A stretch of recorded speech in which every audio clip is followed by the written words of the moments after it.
twari dufite amatora arenga 300 mu gihugu ayobowe n'abagore. Muzi aho duhera, hari igihe mu rusengero abagore bicara ukwabo n'abagabo bicara ukwabo. Hari igihe tuganira n'abantu bo muri Swede, aho itorero rya abamisiyoneri baje gutangiza itorero babatutse mu gihugu cya Swede wa Pentecote, tuganira urugendo nabo bagize kuko bamaze imyaka irenga 30-40 barobanuye abagore kuba abapastori. Tuganira ku rugendo bagize, batubwiye amateka amwe bagize mu gihugu, aho mu gihugu cyabo abagore batari bemeye no gutora mu amatora asanzwe, gutora president cyangwa abandi, bitewe n'uburyo hari amateka ibihugu byinshi ku isi byagize yo guheza abagore. Nabyo abantu bakwiye gusesengura kugira ngo barebe impamvu yabyo. Ariko murabizi natwe mu Rwanda abagore badahabwa umunani. Icyabahanzi bato nakivuzeho, ariko wagarutse no kucyo cy'abaririmbyi witwa Vestina na Dorcas,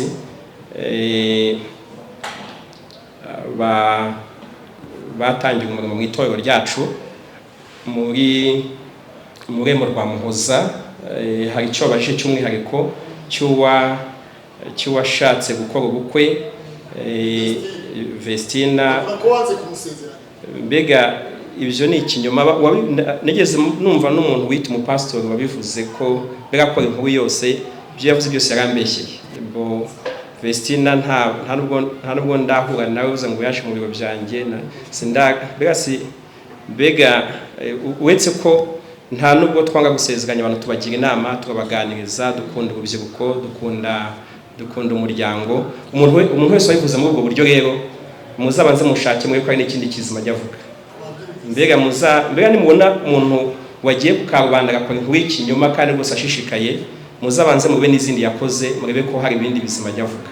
Naho hari n'igihe mubimbaza mukambwira ati umuntu ubu haruherutse kumbwira tise ko twumvise ko abapastori gusengera abapastori babihagaritse. Nibyo noneho umuntu wese wabikubwiye hari ibindi bintu ajya avuga ari bizima. Mbega hari ikindi kintu wumvishe kumva hari ikindi kizima yavuze ku buryo ikintu cyaba kibaye cya kabiri. Rero ntimukajye mutinda ku bantu batagira ibintu bizima, ahubwo mujye muhita mwe kuvuga ibizima, kuko hari igihe usanga n'abantu bakurikira izo nkuru z'ibinyoma kuko namwe mutafasha umwanya wo kubwira abantu ibibubaka. Dukeneye gufasha umuryango nyarwanda kubona inkuru nziza zivugwa. Dushimire Emi wo kwihumure yabashe ku Ikigega Siko yavuze ko nawe hari yatanze ngo yagurishije nteko se Emi yarazoboye koko. Ngo mumenye ko ari byumbaza tubona pastor yakwiye kwitwa gutya. Sinzi umuntu niba ari pastor by'akazi, niba pasiteri wimitswe, niba ari pastor wa muri social media. Ariko ni byiza ko umuntu wese uhabwa n'uwiyita izina rifite aho rihuriye n'umurimo wa gishumba. Hari n'ibyo abantu bakwiye kuba bitaho. Ibibo mbivuza muri rusange ku bapastori bose baba muri social media, ariko atari nawe no muri social media. Umuntu iyo hawe inshingano ya gishumba,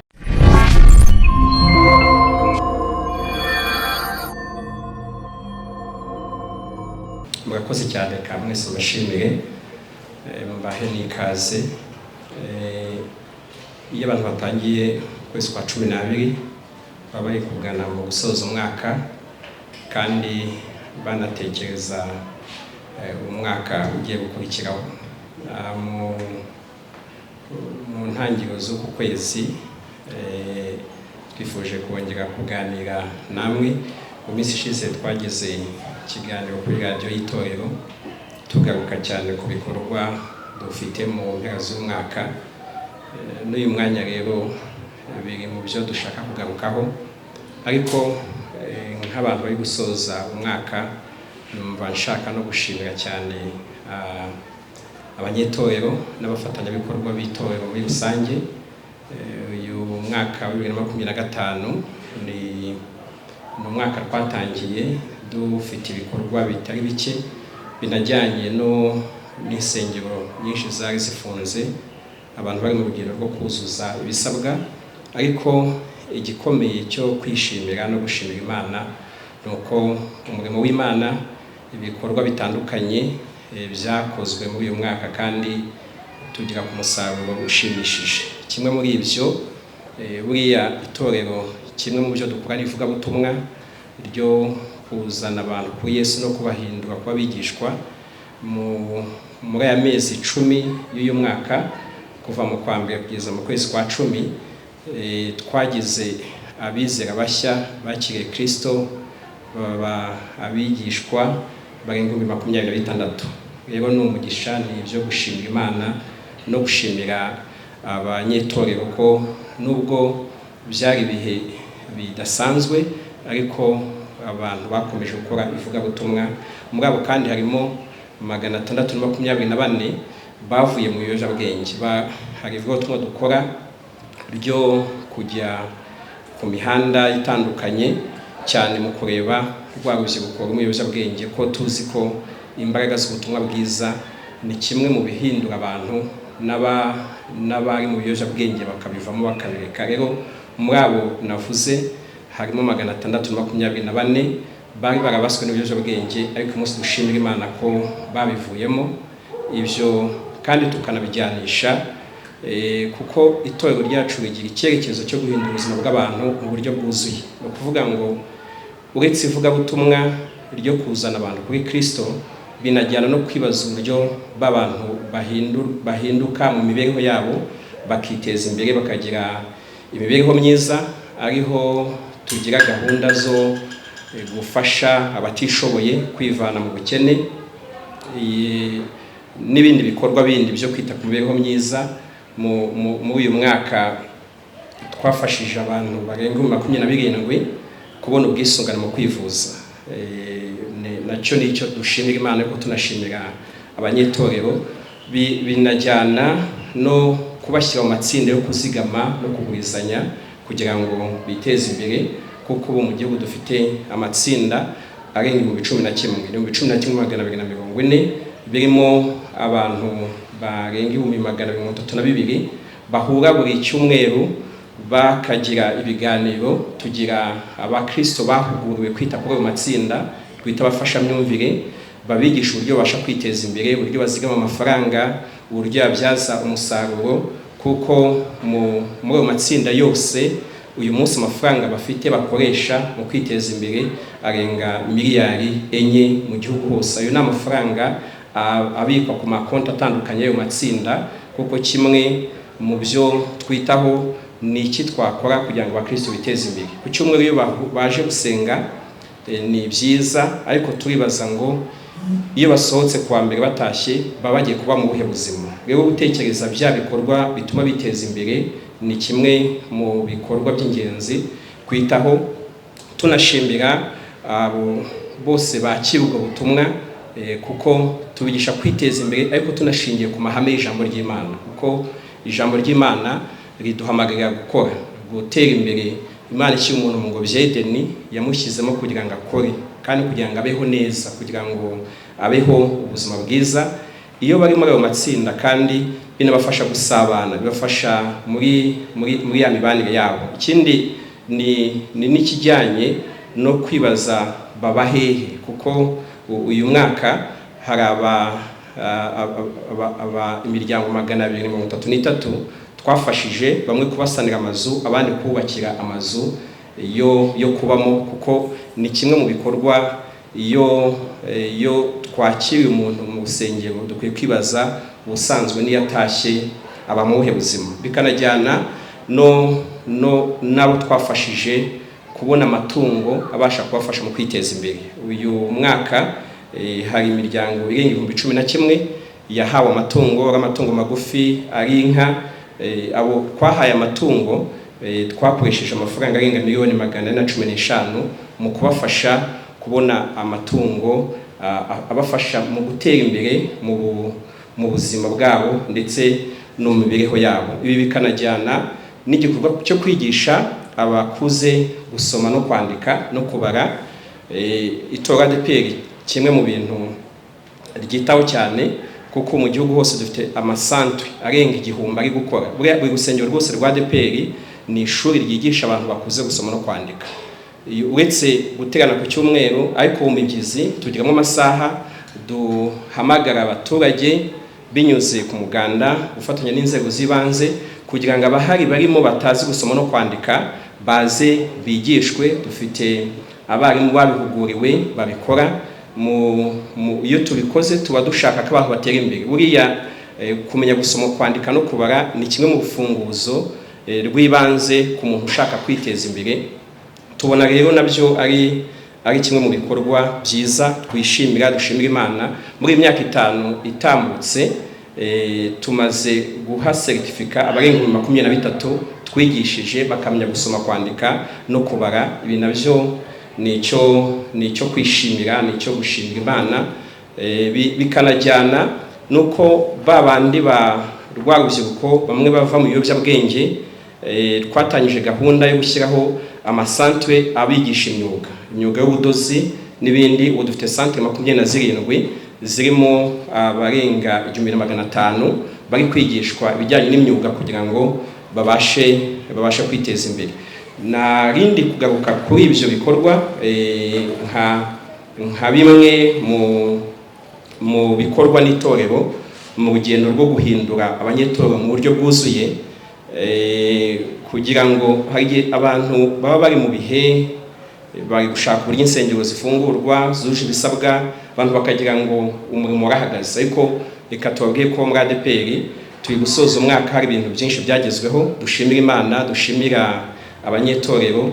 Ibi kandi bikanajyana nuko ubu hari gahunda yo gufasha amatorero kubona abayobozi bujuje ibisabwa. Nacyo ni ikindi turi gushimira Imana mu mpera z'umwaka nkuko twabitangaje. Uretse igikorwa cyo kwishimira ko tumaze imyaka 85, nacyo ni kimwe mu byo tugarukaho, ko uyu mwaka wa 2025 ni umwaka itorero imazeho imyaka 85 ko ryatangiye mu 1940. Mu kumara imyaka 85 rero twifuje ko biba umwanya mu ndembo zacu zose mu matorero abantu basubiza amaso inyuma kugira ngo barebe ngo iyi myaka 85 tuvuye tugeze he. Ariko tunabihuza nuko ubu twashyizeho icyerekezo cy'itorero cya 2050 cyo kureba ngo kugeza 2050 nihe twifuza kugera. Mu myaka 15 iri imbere tuzatwizihiza ko tumaze imyaka 100 nk'itorero. Harimo kwibaza ngo nitumara imyaka 100 ni biki tuzaba twishimira twagezeho. Rero muri icyo cyerekezo cya 2050 kirimo intego ngari 3. Imwe ijyanye no gufasha abakristo kwiyongera mu bwinshi no mu bwiza, ariko akaba n'indi yo kubafasha kugira iterambere ryuzuye, ko babaho neza kandi baba ahantu heza. Murabizi turi mu gihugu cyashyizeho icyerekezo kinarimo uburyo abanyarwanda bakwiye imibereho yabo mu myaka 2035 2050. Muri iki cyerekezo cy'itorero no harimo kwibaza ngo nuhe rw'itorero mu gufasha abanyetorero, abagenerwa bikorwa, ko wa muturage wa mukristo umwe uza gusengera iwacu ko tumufasha kwiteza imbere, ko tumufasha ko muri 2035 2050 azaba ari umunyarwanda witeje imbere, uba ahantu heza, ubayeho neza we n'umuryango we. Ibyo rero niho hazamo ibikorwa birimo kwita ku rubyiruko, birimo kwita ku bana, kwita ku muryango, kwita kuri ya matsinda yo kuzigama ku buryo abantu bazigama ariko banatekereza ejo heza, ejo hazaza, kwita kuri ya mishinga yo kwiteza imbere. Twatangije gahunda y'ubuhinzi. Dufite abarimu b'ubuhinzi b'umwuga twafashe nk'itorero tubaha kujya kwigisha abakristo ariko bajya kubigishiriza mu mirima yabo. Ni icyo twita itorero ryo mu murima no mu rwuri, gufasha ba bantu dufite mu aho dusengera, aho dutuye, aho dukorera, bakora imirimo y'ubuhinzi n'ubworozi, ko babasha gukoresha bwa butaka bafite bakawubyaza umusaruro, bakabasha korora bijyanye n'umwuga ku buryo babikora byose bagamije kwiteza imbere. Kandi aho turi kubikora, aho twamaze kubitangira, bigenda bitanga umusaruro. Ibyo rero biri muri cya cyerekezo cya 2050, uburyo dufasha abo dushinzwe kugira imibereho myiza. Nk'uko nabivuze, iyo umuntu aje mu rusengero ku cyumweru aza mu mwanya wo gusenga, wo kuramenya, wo guhimbaza Imana, ariko dukwiye kwibaza ngo itorero rikora iki kuva ku wa mbere kugeza ku wa gatandatu. Iyo abantu basohotse batashye baba bagiye kuba mu buhe buzima? Abana bo bigahe?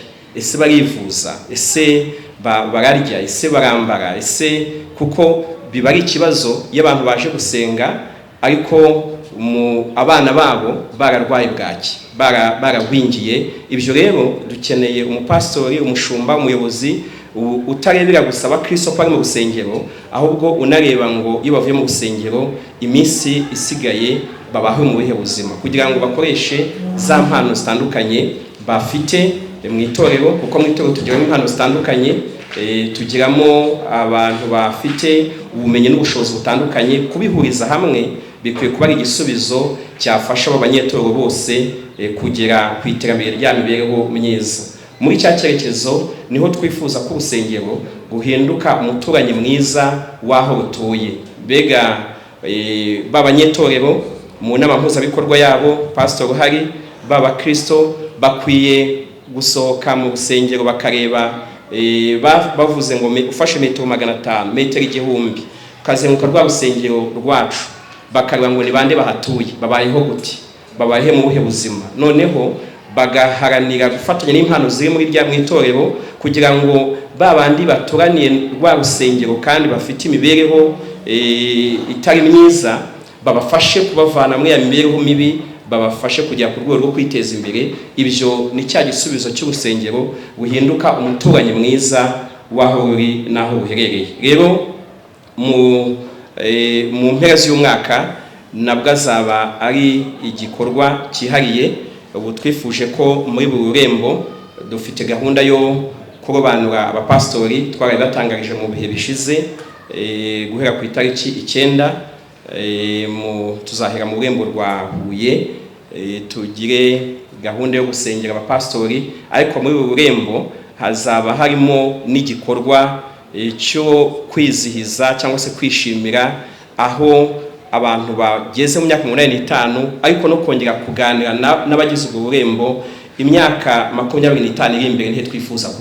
Nte twifuza kugera, nibiki twifuza gukora, nize mpinduka twifuza. Rero nshimire mu ndembo zose bari kubyitegura. Ku itariki 9 azaba ari mu burembo rwa Huye, dukomeze mu burembo rwa Nyabisindu. Ku itariki 10 tuzaba turi hariya mu Ruhango, niho tuzakorera icyo gikorwa. Dukomeze mu burembo rwa Gicumbi, hariya mu Gicumbi. Dukomeze mu burembo rwa Ngoma Nyamugari. Dukomeze mu burembo rwa Nyagatare. Nyuma tuze mu burembo rwa Kigali kuri 15. Dukomeze mu burembo rwa Muhoza kuri 16. Dukomeze mu burembo rwa Rubavu kuri 17. Tugiye mu burembo rwa Gihundwe kuri 18. Aho tuzajya muri burembo hose hazaba harimo igikorwa cyo kwizihiza imyaka 85 itorero imaze. Harimo igikorwa cyo kureba imyaka 25 iri imbere, nihe twifuza kugana, nizihe mpinduka twifuza kugeraho. Kandi harimo no gusengera abapastori. Gusengera abapastori uyu mwaka ni icyiciro cya mbere, kuko twifuza gusengera n'ibindi byiciro bindi by'abapastori umwaka utaha. Abo tugiye gusengera mu kwezi kwa 12 nicyo cyiciro cya mbere, ariko ni gahunda izakomeza n'umwaka utaha. Abo tuzasengera ubu ni hafi 1/3 cy'abo dukeneye gusengera kugeza mu mpera z'umwaka utaha. Tukazasoreza rero ku itariki 20 hano i Kigali, hano kuri Dove Hotel, muri rwa rugendo rwo kuzenguruka indembo zose dusengera abapastori, twishimira ibikorwa byagezweho, tureba nihe tugana mu myaka 25 iri imbere. Twifuje ko mu kubisoza tuzabisoreza hano kuri Dove Hotel, tugira n'ibindi bikorwa dutaka ku rwego rw'igihugu, ariko n'ibindi dutangiza twifuza bizitabwaho cyane mu myaka iri imbere. Muri make narindi kubashimira, mbabwira ko nk'itora ADEPR turi gusoza uyu mwaka dushimira Imana ibyo yakoze. ibyo yakoze mu gihugu cy'u Rwanda, ibyo yakoze mu itorero, ibyo yakoze mu miryango yacu, kandi tunababwira ko dufite icyizere cy'ibindi byinshi byiza Imana igiye gukora mu gihe kiri imbere. Ndumva nakongera ngabaha ikaze mwese kandi nkabashimira. Murakoze cyane, Yesu abahe umugisha. Murakoze cyane. Naringize ngo niba mubitwemere noneho abanyamakuru ufite igitekerezo, inyunganizi se cyangwa n'ikibazo bibaze ko nshuro ya mbere twaba dufashe batanu ba mbere.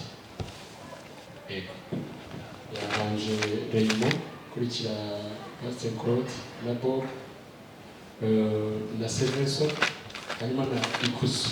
Tubangize kwa Reymo.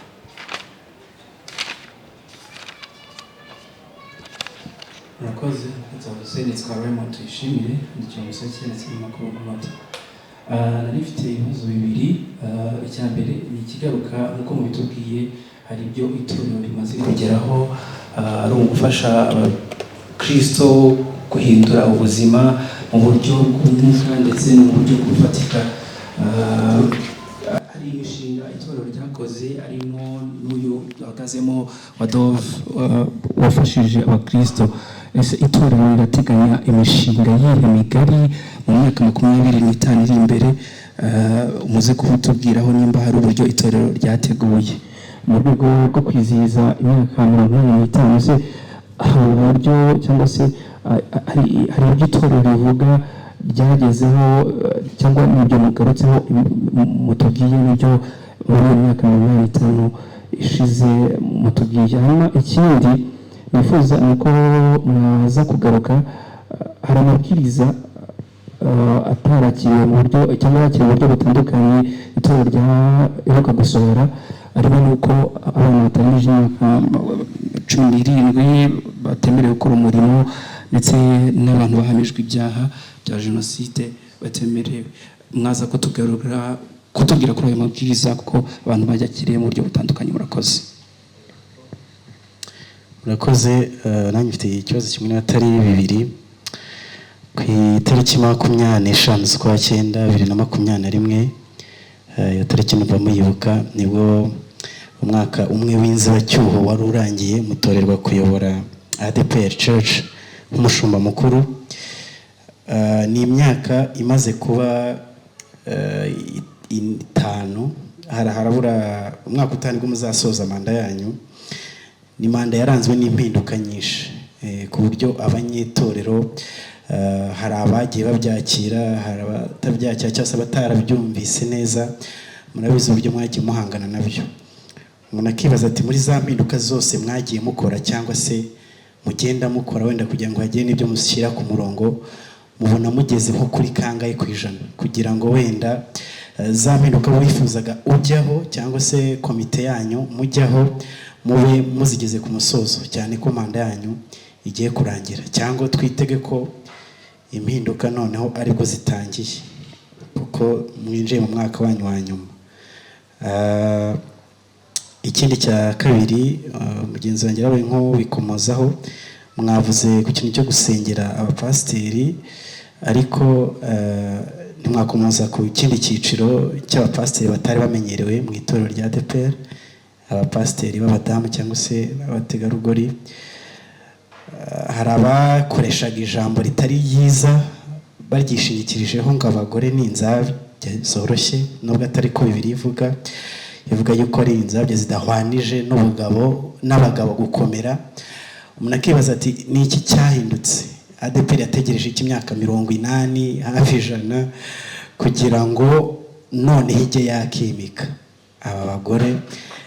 Ikintu kitahinduwe mu myaka iyo yose ishize kigahindurwa na manda y'imyaka 4-5 iyobowe na Pastor Isaie. Murakoze.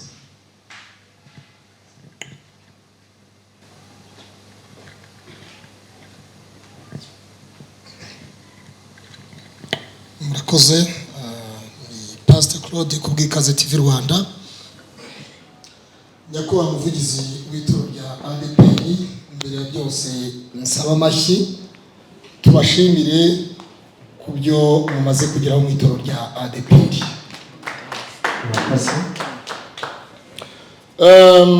twagiye tubona byinshi, impinduka zitandukanye mu itorero rya ADPR, tutari twarigeze tubona ibyo bamwe bavuga ngo ni udushya. Mwagiye muhanga udushya, turatubona mu myubakire, mu iterambere, mu burezi, mu buvuzi. Giye gutanga urugero, nturanye n'ibitaro bya Nyamata, hospitali ya ADPR Nyamata. Mere aho ngaho usanga inyubako ya ADPR Nyamata, ibitaro bya Nyamata birashaje. Abarwayi iyo barwaye cyane cyane bigeze aho bita muri mu ndwara zikomeye, usanga ibirahure byaracomotse rwose, byaramanyaguritse, byavuyemo. Hanyuma ukibaza itorero rya ADPR, ubufatanye bwa leta, akarere ka Bugesera ndetse n'itorero ADPR, ni iki mukora kugira ngo abarwayi baba baje gushaka ubuzima mu itorero rya munuze mu ivuriro rya ADPR Nyamata, iyo mbeho ibageraho, amadirishya, ibirahure byarashwanyutse bitakirimo, usanga abarwayi bashyiramo udutenge twabo, bazanye udushuka, ibintu nk'ibyo. Ukibaza itorero rya ADPR nako ivuriro rya ADPR ndetse n'ubufatanye bwa leta, kwibona kuri fagitire usangaho logo ya leta ndetse n'iya ADPR. Ugasanga rero dufite slogan ivuga ngo isuku ni isoko y'ubuzima, kandi nibyo kuri koko, ariko wajya kureba ugasanga ntabwo bijyanye. Ibitaro bya Nyamata ntabwo bijyanye n'icyerekezo tugezemo uyu munsi, aho abarwayi usanga bashyira ibitenge mu madirishya, nta birahure birimo. Ubwo hari n'ibindi muzabisuzuma mu gihe muzaba mugezeyo. Icya kabiri, hari abanyamakuru bamwe na bamwe bafite inshingano mu itorero rya ADPR, bafite ibitangazamakuru bitandukanye, usanga aribo batiza umurindi abatwitsi. Twebwe tuvuga ngo ni ugutwika ku mbuga nkoranyambaga. Ugasanga uwakabaye yubaka urugo rw'iwabo, ahubwo ari gutiza umurindi abashobora kurusenya.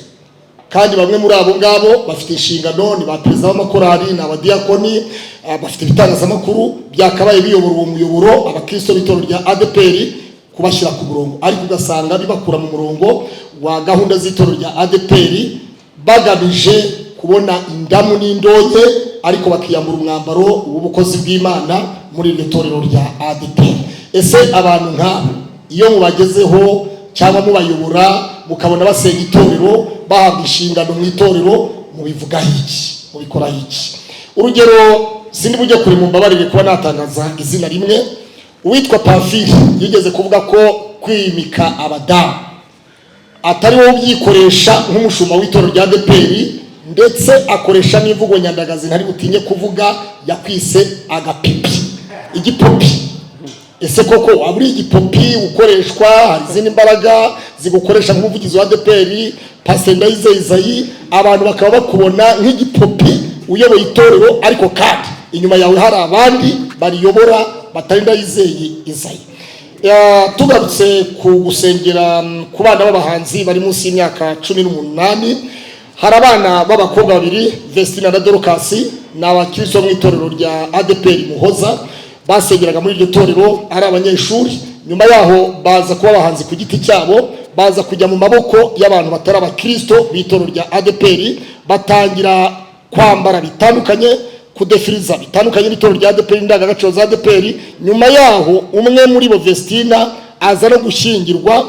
Kwa gushyingirwa bivuga yuko itorero rya ADPR mwamwimye serivisi zo gushyingirwa bitewe nuko umugabo we ari uwo muri Burkina Faso. Bamwe bati ni umusilamu, abandi bati ntabwo ari umwizera w'itorero rya ADPR. Ese koko mwabasha kuduha umucyo kuri icyo kibazo? Nicyo cyaba cyaratumye mufata ingamba z'uko umwana munsi y'imyaka 18 adakwiriye kuba umuhanzi ku giti cyiwe. Ndabashimiye nyakubahwa representa.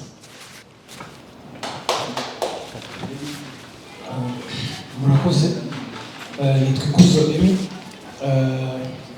umunyamakuru w'Ihumure TV.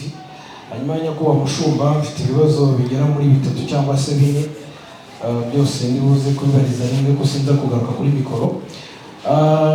Twagiye umugisha wo gusanga uyu munsi umuyobozi ufite inshingano zitoroshye. Twamenye neza ko iyo manda imwe ihindutse indi manda iyisimbuye irengera ibibazo isanze mu gihugu cyangwa se wenda kuri ubwo buyobozi bw'ikigo runaka. Hanyuma rero amakuru dufite ni uko abakristo benshi ba ADEPR, nanjye ndimo ndibuka ko nagurishije ihene yanjye dutanga amafaranga batubwira ko tuzungukirwa muri ikigega bita SICO. Amakuru yose yatanzwe ari abakristo bari kunyumva cyangwa se wenda nabo twicaranye hano nanjye ndimo by'umwihariko, ayo mafaranga ntabwo tuzi irengero ryayo. Ibisubizo duhabwa ni bitubwira ko ngo hakozwe amaliste, ariko ayo maliste dukeneye kuyasomerwa tukagira ngo turebe niba natwe amazina yacu ariho, tutazaza kumva ko hari amazina yanditswe twe tukibura hanyuma ntitubashe guhabwa amafaranga twatanze, kuko nzi neza ko hari n'abaguzemo imigabane irenze umwe. Hanyuma ikindi twamenye neza ko manda mwaje musimbura nyinshi zagiye zitanga uburenganzira ku bashumba bamwe na bamwe bakishyura amafaranga kugira ngo babone imyanya. Hanyuma uyu munsi turi mu mpinduka itoroshye yo gusengera abashumba bashya ndetse harimo n'abadamu. Bikaba birimo biravugwa mu makuru yo ku muhanda y'abamotari n'andi tudahagazeho dushaka guhagararaho, avuga ko benshi batangiye gufata udufaranga kugira ngo bazashirwe mu nshingano z'ubushumba. Ntabwo tuzi impungenge muri buze kumara abantu zivuga ko nta bazahabwa inshingano batarishyuye, mu gihe mutazabasha kugera mu ndembo zose ngo mugere kuri mu mudugudu wose mubaze muti uyu mukristo cyangwa se uyu muntu tugiye gusengera ku bushumba arabikwiriye. Noneho abakristo bazamura ikiganza, ariko bazaba bari inyuma dufite impungenge ko bazaba barya iminwa bavuga bati yarishyuye kugira ngo asengerwe. Hanyuma ikindi kibazo kirabaza ngo abana bakiri bato barimo barahagarikwa mu nshingano cyangwa birimo biravugwa ko batazongera guhabwa inshingano zo kuririmba cyangwa se wenda no guhanura kubera ko bakiri bato. Hanyuma abantu bakibaza batese wenda mu by'ukuri wasanga umuhamagaro w'Imana utagikora mu itorero sorry. Hanyuma noneho bakavuga bati agiye kujya hakora abantu bahamagawe kubera ko bamaze kuba bahabwa impamyabumenyi z'uko bize. Ikindi kibazo kirabaza ngo insengero nyinshi zo muri ADEPR bimaze kugaragara ko zitazongera gufungura cyangwa se aho hantu hashobora kugurishwa. Wenda abantu benshi bakibaza ngo UPI nimwe muzayitanga ni itorero, ayo mafaranga wenda ngira ngo bazabaza icyo azajya kumara, ntabwo mbizi. Hanyuma impinduka zidasanzwe zagaragaye muri ADEPR benshi baribaza ngo ni nziza, abandi ntibabyemere, benshi bakabihakana. Hanyuma tukavuga ngo nkamwe abazanye impinduka itari nto nini igaragara, ese ihungabana rya bamwe mu bantu ntabwo nakoresha ngo zahitanye, ariko narivuga nicitse avuga ngo abantu benshi izo mpinduka zahindukiranye, guhandurira icyo kibazo no kubahumuriza byo byagenze bite. Hanyuma rero ngira ngo wenda n'ibyo bibazo nari mfite, ariko ikibazo cya nyuma gahita nsoza kirabaza ngo mu mpinduka harimo nyinshi zitandukanye. Mwavuze ku iterambere ry'itorero, ariko twarebye dusanga niba gahunda iriho gufasha abanyetorero, tukibaza ngo niba se bakomeje kubyara indahekana, ikintu kijyanye no gutekereza ko twashyiramo ya gahunda yo kuvuga ngo kuboneza urubyaro mu idini byo ntibizateza induru. Hanyuma wenda n'abantu benshi bagiye bakora amadivorce, tukibaza ko uyu munsi bahezwa mu nshingano batagomba guhabwa inshingano, ariko ngo mwicaranye mukaganira ushobora kumenya ikibazo cyatumye akora iyo divorce. Murakoze cyane. Murakoze, reka noneho tujye tugira ibibazo bigufi bijyana n'umwanya. Nitwa Daniel Sebastian. Ngira ikintu cya mbere ngiye guheraho, ndashima nkurikije ukuntu nakuriye mu itorero, nkakurira mu itorero ndi umwana w'umushumba, ahura n'ibintu bitandukanye byinshi. Abayobozi benshi bayoboye ADEPR ku nzego zitandukanye kugeza uyu munsi nagiye zikurikirana, ariko kugera ubwo hari igihe nabaye umwe mu mpirimbanyi ziharanira ko hari ibintu bihinduka mu rwego rwo kugira ngo umuryango mugari wa ADEPR ubashe kugira bimwe binoze. Rero ngira ndashima cya mbere cyo ubuyobozi uyu munsi mu mpinduka nyinshi maze kubona cyangwa se numvishe cyangwa se zimaze kugerwaho, hari byiza byinshi byakoze ntananirwa gushimira, kuko njye n'ingoma mwasimbuye yaramfunze kubera ko kutembera bimwe nabyo banshyiraho dosiye ikomeye babifungirwa. Rero ndashima ko uyu munsi hari ibintu byagiye biba byiza bigacayuka, akaba nubwo abantu batabyumva kimwe impandiko niko zigenda, ariko njye nabaza gushimira, murakoze. Ikintu cya kabiri mbaza, mushumba mu mpinduka mufite biragoye ko abantu bazakira rimwe, bazakira kimwe. Hari n'abazagenda bava muri ADPR cyangwa mu mubiri batazakiriye, ariko ni iyihe strategy yo kugira ngo mu mpinduka zigikomeza abantu bazarushaho kuzakira na n'umutima udahungabanye mu buryo bumwe cyangwa ubundi, tukurikije n'imyumvire y'abantu batandukanye. Hari umuntu wumva ibintu uyu munsi akabyumva vuba, hari n'ubyumva atinze. Cyane cyane ko nkamwe muri hejuru mushobora gukora ibintu nk'ibi mukabitekereza mukabiha bari hasi, kuko ntabwo ari we uzakora ibintu byose, ariko hasi hakabaho umuntu bitwara nabi mu bayobozi bakora hasi. Ese nk'abantu bazabihutarira muko bishoboka? Hari abantu bashobora kwakira izo mpinduka ariko bakazihutarizwamo. Aba bantu bazazihutarizwamo bitewe n'imyumvire nanone y'abayobozi, aba bantu bazarenganurwa gute, bizagenda gute? Ikindi nagira ngo baze, ndashaka kubaza ku kintu kiranze itorero cy'abantu bagenda bakora divorce batandukana. Ni ikintu kiri kugenda kiba Kigali mu bashumba, mu bakirisitu, cyo mu bandi bantu, ariko nkabona uru rwego wenda rukeneye gutekererezwaho cyangwa ko rwagarukwaho.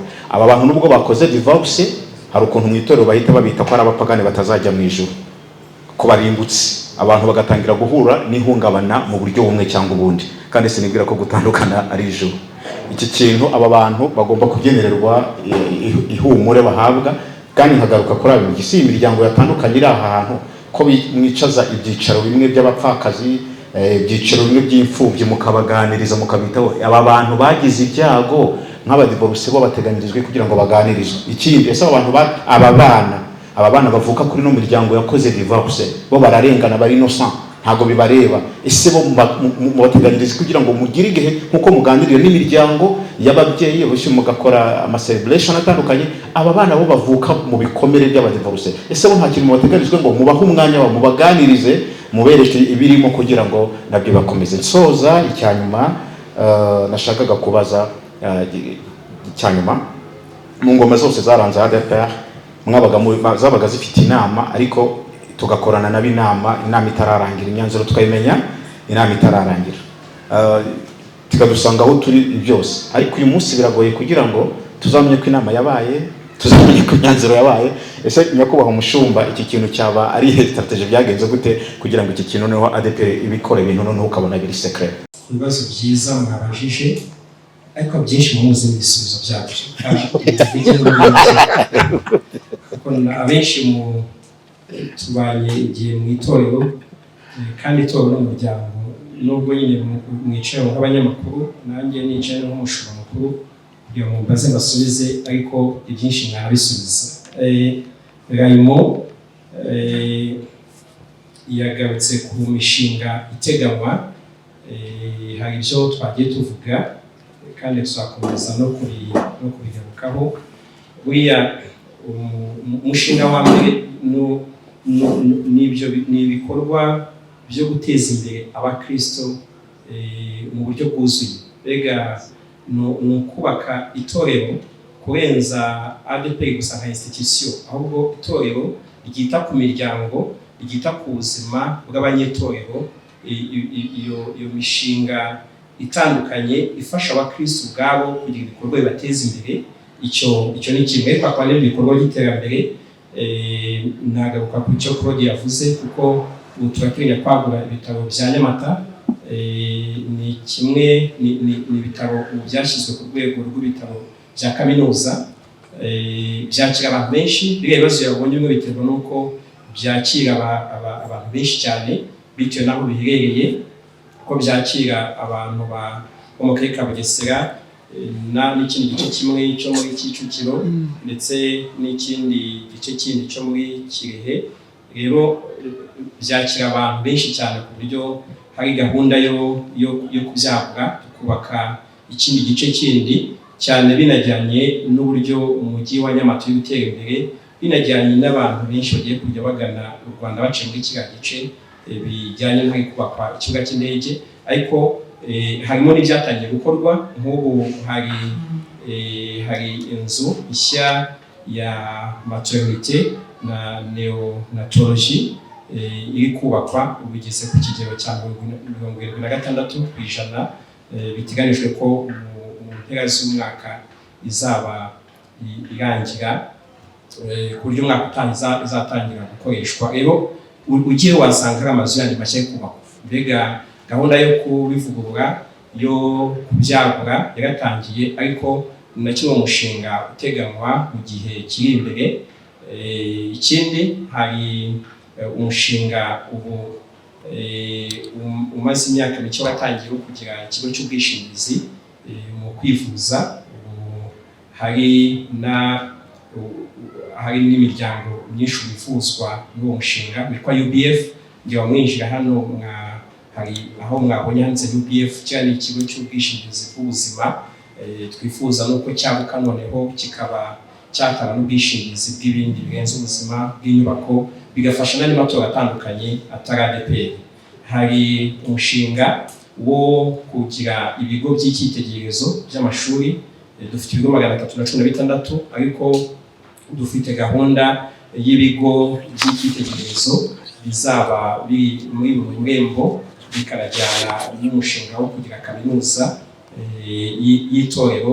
Rero navugaga imwe mu mishinga iteganijwe muri iyi myaka 25 iri imbere. Ngira ngo ntabwo nayivuga yose, narimvuze hari na stade dushaka kubaka, nayo izatangira kubakwa umwaka utaha, izaba ifasha cyane guteza impano z'abana imbere. Tugira gahunda y'ivugabutumwa yifashisha umupira w'amaguru. Ubu dukorera muri porogaramu 50 mu gihugu hose, aho dufite abana bageze mu 7,600 baza bakigishwa gukina umupira w'amaguru, bakandishwa n'ijambo ry'Imana. Rero hari na gahunda yo kubaka stade igamije guteza imbere impano z'abana, nayo ni kimwe mu gikorwa duteganya gutangira umwaka utaha. Ibyo bizubakwa hano muri Kigali. Ibyo bikaba binajyanye no gufasha muri rw'urubyiruko n'ababana mu bikorwa byo kwidagadura, ariko banigishwa ijambo ry'Imana. Yagarutse ku mabwiriza ajyanye n'abaririmbyi. Tugira minisiteri 10 mu itorero zigamije gufasha mu myitozo wese kubona ahantu abasha gukurira mu buryo bwuzuye. Tugira minisiteri ishinzwe abana, tukagira ishinzwe urubyiruko, tukagira ishinzwe abagabo, tukagira ishinzwe abagore, ishinzwe umuryango, tukagira minisiteri ishinzwe abakristo bakuze mu myaka kuva ku myaka 60 kuzamura, tukagira minisiteri ishinzwe abadiyakoni, tukagira ishinzwe abinginzi intercessors abanyamasengesho, tukagira ishinzwe abaririmbyi, abaramyi bose, ndetse n'ishinzwe abapastori bavuga ubutumwa.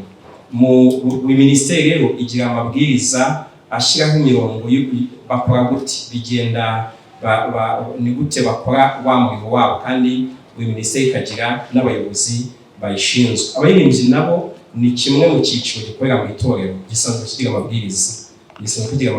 Urumva niba ari icyiciro tugira korali zirenga 2,000 mu gihugu, birumvikana imikorere yazo ntabwo ari ikintu kiba kiri mu kajagari, ahubwo baba umurongo bakoreraho. Amabwiriza mashya agaruka cyane ku buryo bwo guteza imbere umurimo w'uburirimbyi, guteza imbere umurimo w'uburirimbyi no kongera gushyiraho imikoranire ibafasha nk'abaririmbyi, inabafasha uburyo bakorana n'abayobozi, kuko ikigamijwe ntabwo korali ari inyungu bwite z'abantu, ahubwo ni umurimo w'Imana, ni umurimo w'itorero bafasha mu ivugabutumwa. Kandi tunashimira umurimo ukorwa n'abaririmbyi, kuko ya mibare navuze y'abantu bakizwa, abantu bihana, harimo uruhare runini rw'ibiterane, ibitaramo, ingendo zikorwa n'abaririmbyi, kuko ni kimwe mu murimo dushima Imana nk'itorero, mu mpano Imana yaduhaye umurimo w'ivugabutumwa biciye mu ndirimbo, bikaba natwe ari umurimo dushyigikiye. Aya mabwiriza icyo agamije ni ukubaka abaririmbyi, ni ukubateza imbere. Mu myaka yanjye myinshi nayikoze nkora n'umurimo w'uburirimbyi, nayoboye amakorali ndetse n'abandi dufatanije. Niyo mpamvu kimwe mu buryo dufite ku mutima ni uburyo ki umurimo w'uburirimbyi ushobora guteza imbere. Muri aya mabwiriza mwabonye ko agaruka ku baririmbyi nk'amakorali, akagaruka ku baririmbyi bari mu matsinda yo kuramya no guhimbaza Imana, akanagaruka ku baririmbyi nk'ababikora ku giti, umuntu abikora ari umwe wenyine. Ngarutse ku makorali, urebye ikintu cyavuguruwemo muri aya mabwiriza yasohotse vuba ni gushyira imbaraga zituma habaho korali z'abana na korali z'urubyiruko na korali z'abantu bakuru. Aho twabonye icyuho, aho wasangaga ujya ku itorero ugasanga korali z'abantu bakuru zagiye zifata abana b'imyaka 8, 10 bitewe n'uko bafite ijwi ryiza bakamujyana muri korali y'abantu bakuru, ariko bifite uburyo bidindiza imikurire ya wa mwana, kuko iyo umwana atari mu cyiciro cy'imyaka ye abasha kwiga indirimbo ziri ku rwego rwe, hari igihe ufata umwana w'imyaka 7 kumva indirimbo bamwigishije ntabasha no kuyumva nubwo ari kuririmba gusa. Rero ikigamijwe hano ni uguteza imbere za mpano z'abana mu miririmbire, mu micurangire, hakabaho n'icyiciro cy'urubyiruko. Urubyiruko hano twavuze cyane imyaka 17, abenshi bagifite byinshi bahuriyeho, bari muri secondaire, uburyo nabo bafashwa muri ya myaka yabo, muri za mpano zabo, muri ya minisiteri y'urubyiruko bakarerwa. Bafite impano zo kuririmba, kuko impano zo kuririmba gusa, bafite impano zo kuririmba, hari abafite izo guhanga ibindi bikorwa bitandukanye, izo gucuranga. Ubu muri 2026 twashyizeho n'ingengo y'imari yo kwita kuri izo mpano z'umwihariko. Hari abafite impano zo gutunganya amajwi, ibyo kwita sound, mbega kubitunganya, uburyo ki bitabwaho za mpano zikarerwa. Noneho hakajyaho n'ikindi cy'abantu noneho bumva bafite umuhamagaro ko yaba umuvugabutumwa mu ndirimbo kandi akajya bikora nk'umuntu ku giti cye, bitari ko ari korali yose, bitari ko ari itsinda ry'abantu 20 ryo kuramya no guhimbaza Imana. Aha niho nabwo twifuza ko uriya muntu akwiye kuba ari umuntu uzwi. Muzi impamvu buriya umuntu wese wagiye mu ruhame kuvuga ibintu mu buryo bw'ivugabutumwa, iyo yabikoze nabi haje mu bibazo bibazwa itorero, kereka iyo afite undi muryango nawe yashinze wabyo wanditse mu buryo bwemewe n'amategeko, ku buryo ibyo azakora bizamubazwa kuko nafite amategeko akurikirana ibyo akora. Niba rero umuntu ari umuririmbyi kandi akaba abikora mu izina ry'itorero, akwiye kuba hari urwego rw'itorero umukurikirana, umenya ibyajyamo. Bikanajyana noneho urumva hari imyaka uyu muntu turi kumurera, turi gutoza impano ye, ni umwana afite imyaka 14, 15, ariko tunashyiraho imyaka noneho twamuha n'uburenganzira ko aba umuvugabutumwa ubasha kugenda ku giti cye akajya gukoresha ibiterane. Buriya ni byiza kwibaza ngo ese ndabizi mu abanyamakuru mufite ibitangazamakuru, hari abana bwe bazi kuvuga amakuru neza, se bwa mugabakoresha mu bitangazamakuru, ariko impano zabo z'ibitangazamakuru turazirera. Iyo turi muri za gahunda z'abana muzasanga abafite impano zo kuba ba MC, tubaha umwanya bakabikora tukabakosora, ariko icyo gihe ntabwo tuvuga ngo uyu nguyu ni MC w'umwuga, ntabwo tubitangaza nubwo twamubonyemo impano tukayirera. Rero na buno rubyiruko muri ya myaka mito tuzakomeza turera impano zabo, banakoreshwe mu itorero, mu ivugabutumwa, ariko kumuha rya zina ngo abaye umuvugabutumwa umuririmbyi ubasha kubikora ari wenyine ku giti cye, ku buryo tumuhereza recommandation ngo jya mu giterane bunyanaka, jya mu itorero runaka ugende, kuko agiye gufata inshingano isaba n'ubundi bukuye mu myaka unashingiye ku mategeko. Niyo mpamvu twashyizemo ko hari imyaka akwiye kugira ngo abone guhabwa bwa burenganzira bw'uko abikora ku giti cye. Ibi rero bijyanye no kubaka abaririmbyi, kubateza imbere, kubafasha, kubashyigikira. Ntabwo bijyanye no kuvuga ngo umuntu utaragira imyaka 17 ntabwo yemerewe kuvuga ubutumwa, arabyemerewe, ariko muri wa murongo washyizweho n'itorero. Kwemererwa noneho ko abasha guhabwa uburenganzira bwo kujya mu biterane wenyine, kujya kuba uyu munsi twavuga ngo tumwohereje muri indi torero bunyanaka nk'umuvugabutumwa. Birumvikana umuntu wese utekereza gufata inshingano hari bikwiye kuba bijyana n'imyaka umuntu afite. Iyo myaka 18 kandi ni nayo turobanura abavugabutumwa. Bega uyu muntu hano mvuga nuzajya abisaba cyangwa se arobanurwa tumusengere mu itorero, tumusengere niturangiza tube tuzi ngo mu bavuga butumwa dufite uyu arimo. Ibiranajyana n'abavuga butumwa bavuga ijambo ry'Imana, nabo hari imyaka agira ku buryo tubasha kumwemerera ngo tumurobanuriye kuba umuvuga butumwa. Impano itangira kugerwa mbere kuko twese twatangiye kuvuga ubutumwa dufite imyaka 12 no hasi yayo 14 15 yo kugira ngo nturobanurwe bavuge ngo uyu turamwemeje nk'umuvuga butumwa, tuziya tumuhari recommandation aho yajya hirya no hino tuvuga ngo uyu n'umuvuga butumwa bikwiye kwa bijyana na ya myaka y'ubukure, kandi ibi agakomeza no gukurikiranwa muri cya cyiciro. Rero ngira ngo mvuze kuri icyo ntabwo ari ukubabuza kubikora, ahubwo no kubafasha kubikora neza. Kandi nkuko nabigarutseho, urumva ko dufite amakorari y'abana, dufite amakorari y'urubyiruko butengeje imyaka 17, dufite amatsinda yo kwamenya no guhimbaza Imana, ariko tukanagira n'uburyo umuntu aba umuvuga butumwa mu ndirimbo ku giti cye. Ikindi twifuza, ubusanzwe wasangaga abantu bameze nk'abakora birwariza muri amabwiriza tuyakora, ko twagize n'umwanya wo guhamagara amakorari, abari mu makorari duhamagara abaririmbyi ku giti cyabo, baraza nabo bagira umwanya wo kuyumva tuyaganiraho. Ibitekerezo birimo rero byagizwe n'umwanya abaririmbyi bitanga ibitekerezo, ndetse n'abaririmbyi barimba ku giti cyabo batanga ibitekerezo. Kimwe mu murongo uhari ni uwo kubafasha uburyo babikora, uburyo tubakira ubushobozi kurenza uko umuntu abikora nk'uri kwirwariza. Kucyo wabajije abahamwe n'ibyaha bya jenoside, buriya usibye no kumuririmbyi no mu byiciro by'ubuyobozi, ni imirimo ya ritari yo kujya ku buhimbi. Abantu rero bakoze ibyaha bya jenoside n'ibindi byaha bidasaza, hari igihe ujya kumva umuntu yakoze icyaha cy'ubwicanyi, cyangwa se yakoze icyaha cya viole, arihana agakizwa. Ariko nabyiza buriya no mu isezerano rya kera hari ibyaha umuntu yakoraga bikamuteza inenge yo gukora umurimo wo kurimba atakora.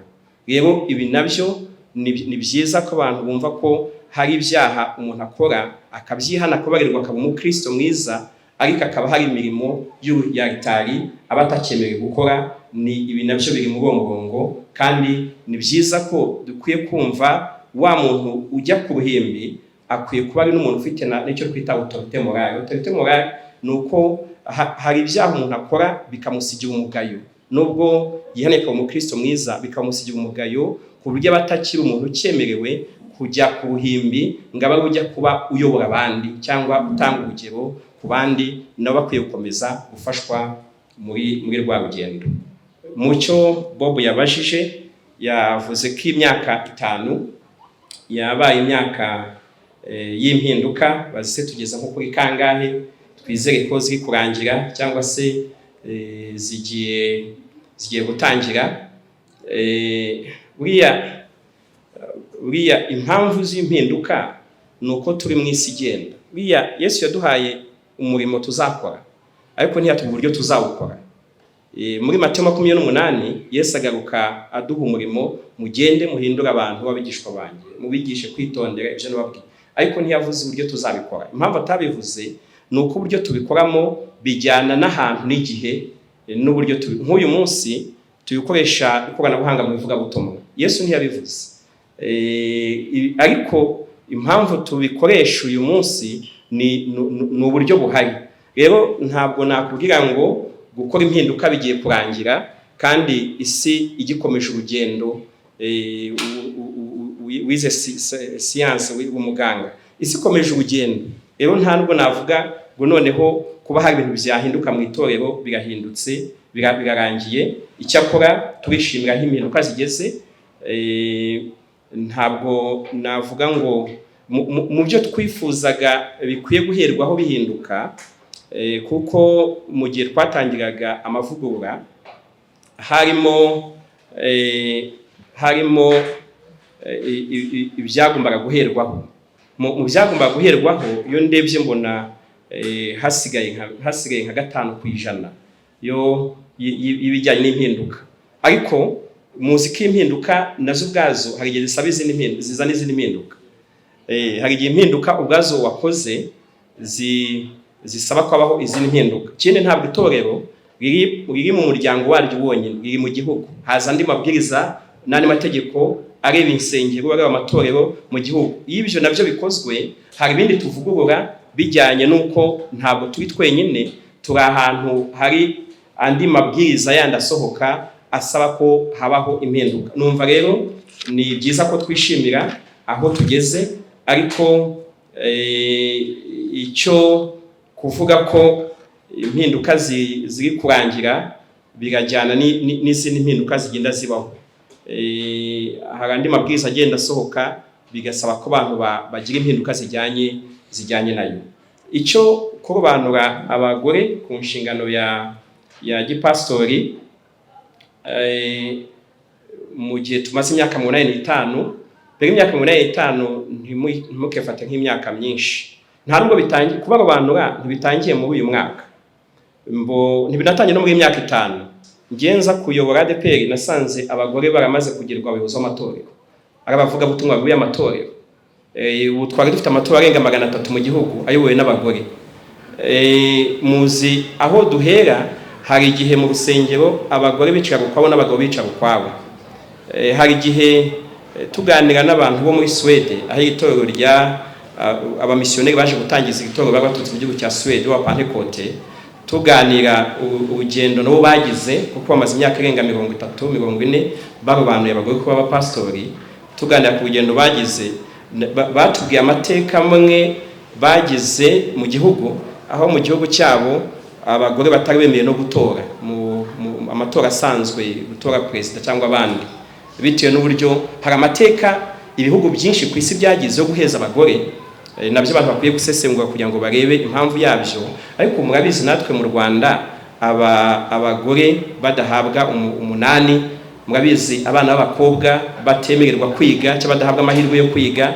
Ibyo byose rero ni amateka abantu bakwiye gusesengura, kurobanura abagore ku nshingano za gishumba mu itorero ADPR. Ntabwo so urugendo rutangiye muri uyu mwaka, ahubwo hamaze imyaka itandukanye abantu bareba mu biganiro by'uko abagore bagira inshingano z'ubuyobozi, inshingano mu nzego zifata ibyemezo. Ubu mu nama nkuru y'itorero ryacu 31% abari abagore, ndetse mu bayobozi bayo umwe akaba ari umugore. Rero ibi ntabwo kuba bagiye kuba abapastori ari ikintu gitangiye uyu mwaka, ahubwo n'urugendo rumaze igihe. Nuko buri rugendo rwose rugira umwaka warwo. Ntekereza ko niyo bitaba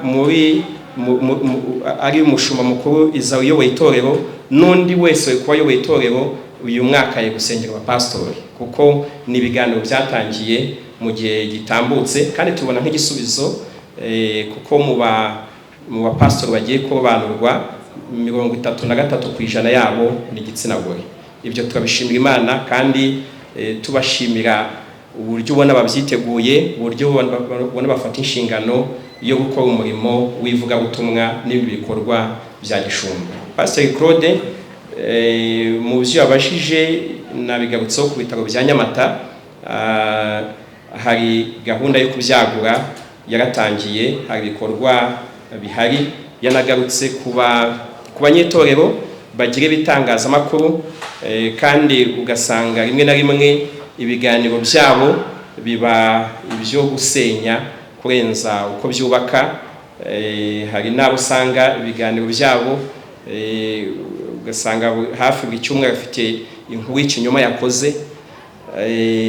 Eka mvuge ko bamwe muri bo cyangwa benshi abari abantu bagiye bagira imyitwarire idakwiye n'ibyaha bakabahagarika mu itorero, babagarika mu itorero bagakomeza kwitira itorero, noneho bagahitamo kurisenya, kurisebya, kurivuga nabi.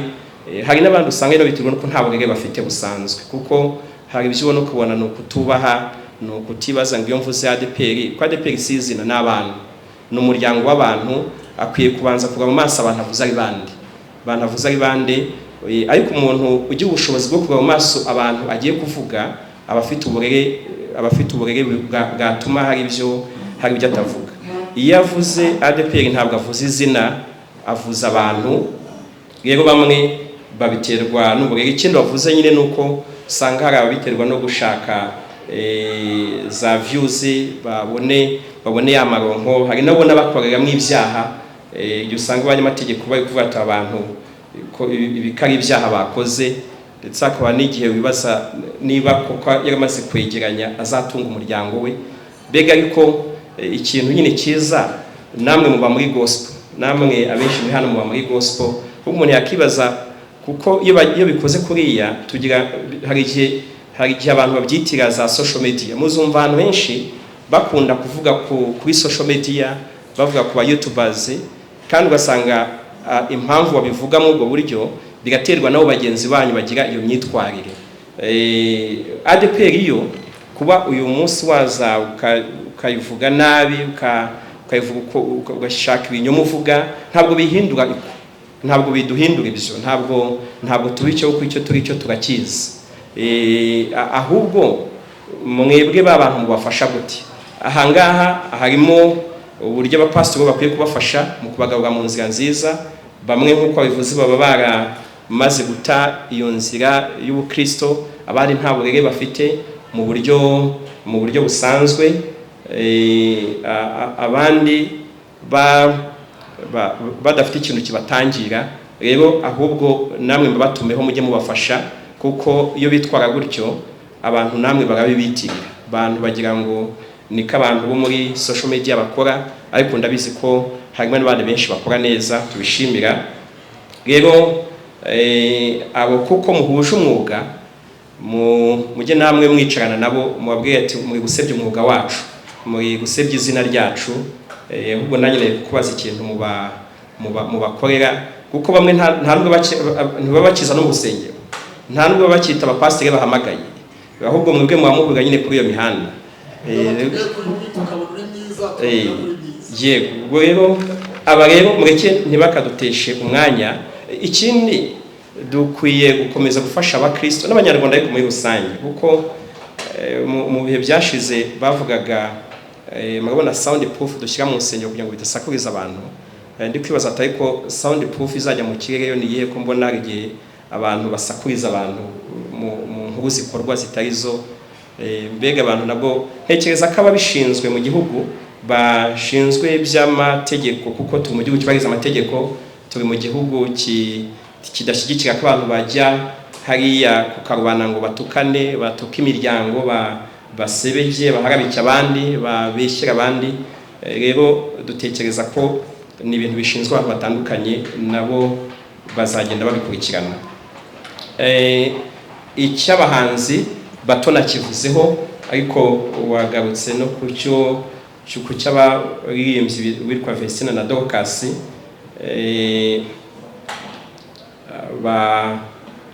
Batangiye umurimo mu itorero ryacu muri Murembo rwa Muhoza. Hari icyo baje cy'umwihariko cy'uwashatse gukora ubukwe, Vestina. Mbega ibyo ni ikinyoma. Nigeze numva n'umuntu wita umupastori wabivuze ko mbega ko inkuru yose ibyo yavuze byose yarambeshyeye. Vestina nta nubwo ndahura nawe uza ngo yaje mu biro byanjye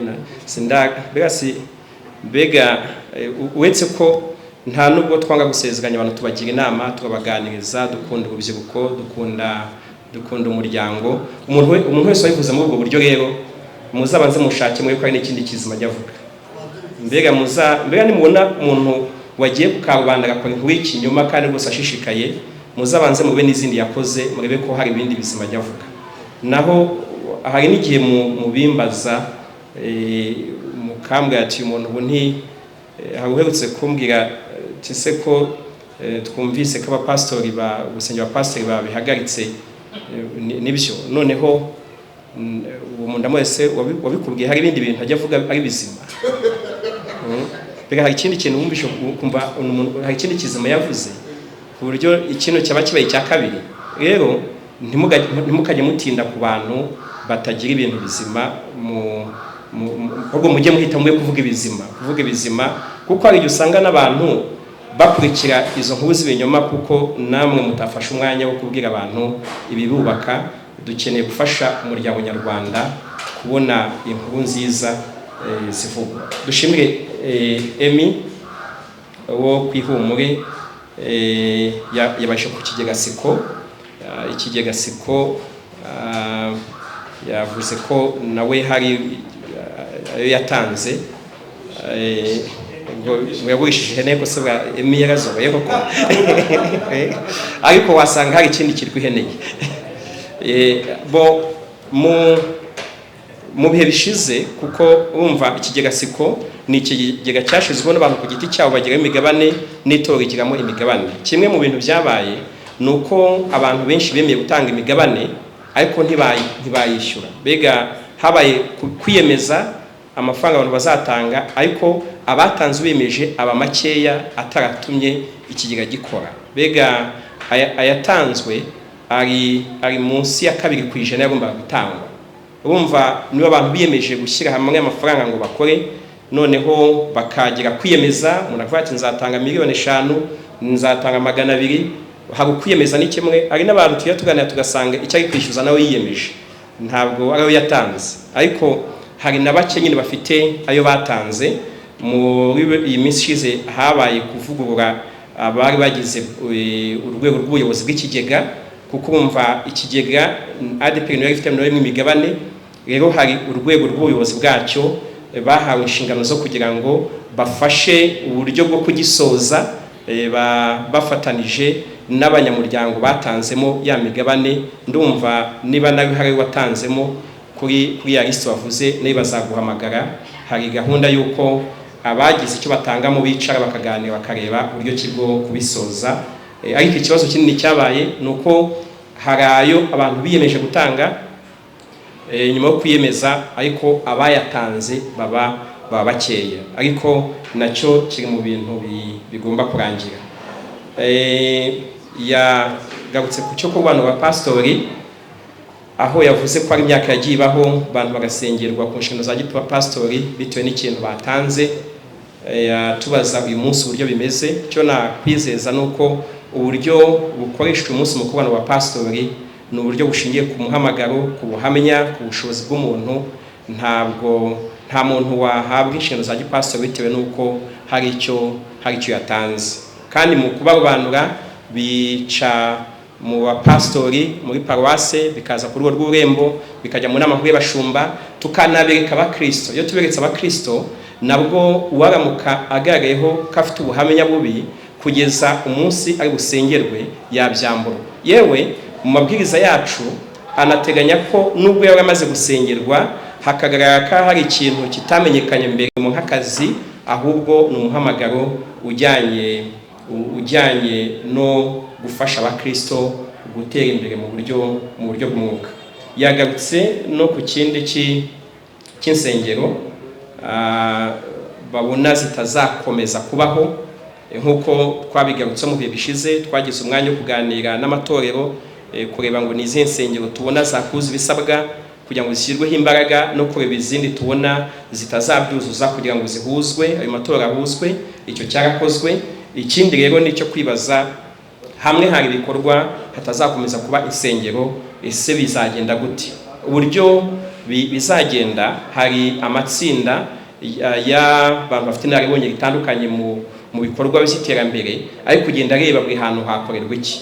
Bigashoboka gusanga ahantu hatazaba urusengero, ariko hakaba haba ikindi gikorwa, haba se ICD, irerero, cyangwa se hakoreshwa ibindi biteza imbere baba Kristo na rya torero. Hari n'amabwiriza agenga uburyo bikorwamo, bihereye hamwe cya gikorwa cyari giherereye, babasha gusaba ko hakorerwa ikindi kintu, bigaca mu nzego zibishinzwe bakabihabwa. Twibutse ko ya mitungo yose ahiri hose mu gihugu ni y'itorero, kandi ADEPR n'itorero rimwe, ntabwo ari umutungo w'umuntu ku giti cye, si umutungo wa runaka, ni umutungo w'itorero. Byose bizakorwa mu rwego rufitiye itorero rya ADEPR muri rusange inyungu, kandi birifasha kugera kuri cya cyerekezo cy'itorero. Yagarutse ku mpinduka iyo zibaye hari abashobora guhungabanwa nazo, ndetse kina Bobo yakigarutseho. Buriya hari iyo abantu bari mu mavugurura no mu impinduka zikorwa mu byiciro bine. Icyiciro cya mbere ni icyiciro twita mu cyongereza formation ni uko abantu baba barebana ibikwiye kuvugururwa. Icyiciro cya kabiri ni icyo twita familiarization, ni uko abantu bamenyera bya bindi ibyavuguruwe, za mpinduka zabaye. Icya gatatu tukita foundation, ni uko abantu bakora ibikorwa bijyanye n'impinduka zabaye. Icya kane ni fruition, ko abantu batangira kubona umusaruro n'ibyiza biva mu mpinduka zabaye. Kenshi abantu niko bameze, buriya abantu bakunda impinduka baranazishaka, ariko iyo zitangiye kuba abantu bagira umwanya wo kurwana nazo. Bega umuntu abakubwira ngo ibintu bihinduke, eko bitangiye guhinduka, iyo umubwiye ngo noneho yihinduka ahita akakubwira atoya cyahinduka ibindi, eko ngewe ntimubona n'ubu nuko mwasanze hano hateguye, iyo mugisanga hadateguye gutya hari n'undi we kuvuga atoya twicare turebe iriya, cyangwa mbega umuntu kenshi abantu bameze gutyo. Rero y'impinduka zitangiye hari abarwana no kubyanga nyine. Abarwana no kubyanga ni icyo twita denial, kumva bidakwiye kubaho. Cyane cyane hari n'igihe impinduka ziba nk'uko wabivuze bikaba abo bigiraho ingaruka. Tuvuge abantu basanze hari inzego nyinshi, zimwe zikavaho, iyo zivuyeho byanze bikunze akaba abantu bagira imyanya batakaza, wa muntu ntabwo azabyishimira, kandi impamvu atabyishimiye hari inyungu ze bwite zakozweho. Kenshi ibintu bivuna mu mpinduka si uko ibyakozwe bitafitiye inyungu itora muri rusange, ahubwo uvunwa nazo ni uko hari ikintu cye bwite cyakozweho. Rero hano niyo mpamvu uburyo bwo gufasha abantu ni uburyo abantu bashobora kumva ADEPR nk'itorero, kurenza uko abantu igihe cyose barwana ku nyungu z'umuntu runaka, inyungu ze bwite, kuko zibasha gukorwaho. Kandi impinduka ntiziba mu itorero gusa, ziba mu nzego zitandukanye mu gihugu. Rero hano uburyo bwo gufasha abantu kwakira impinduka, ubwa mbere n'ubw'umuntu ku giti cye. Buriya uburyo bwo gufasha umuntu ko yakira impinduka ni uko ubwa mbere umufasha nawe kwibwiza ukuri ko hari ibintu nyine bihinduka, bishobora guhinduka. Rero ibyo kandi bikanajyana nuko ikituzana twese mu itorero ni ukuba abakristo, ni ugusenga, ni uko umuntu wese yumva ijambo ry'Imana, ni uko umuntu wese aba ubugingo rwa mugenzi we. Ari nacyo abantu bakwiye gukomeza kwitaho, ko wa muntu nubwo hari icyo yari afite. Tuvuge mu minsi ishize hari abantu bambuwe inshingano zo kureba amatora kuko batujuje ibisabwa, hari amashuri asabwa kuri uwo mwanya atujuje. Turi mu gihugu, turi mu muryango ugira n'amabwiriza atandukanye. Niba umuntu yarayoboye itorero, kuyobora itorero hari izindi nyungu zari zibirimo zirenze nuko akora umurimo w'Imana. Niba habaye impamvu zitumye wa mwanya gutakaza, ibyo ntibiba ku itorero gusa, namwe nimukurikira mu gihugu muzasanga mu nzego nyinshi ibyo bijya bibaho. Muzumva ahantu habaye reform, habaye restructuring, amavugurura atandukanye, akaba yatuma hari abantu batakaza imwe mu myanya bari bafite. Iyo ibyo bibayeho rero, mu bintu bikwiye nuko dukwiye igihe cyose gushaka babantu ari kubafasha, ari kubaganiriza, ariko nabo bakifasha, kuko Imana iduha umugisha ntabwo duhera mu kintu kimwe gusa. Imana iyo iguhamagaye iguhera umugisha mu bintu bitandukanye. Yavuze ku cyo kuboneza urubyaro,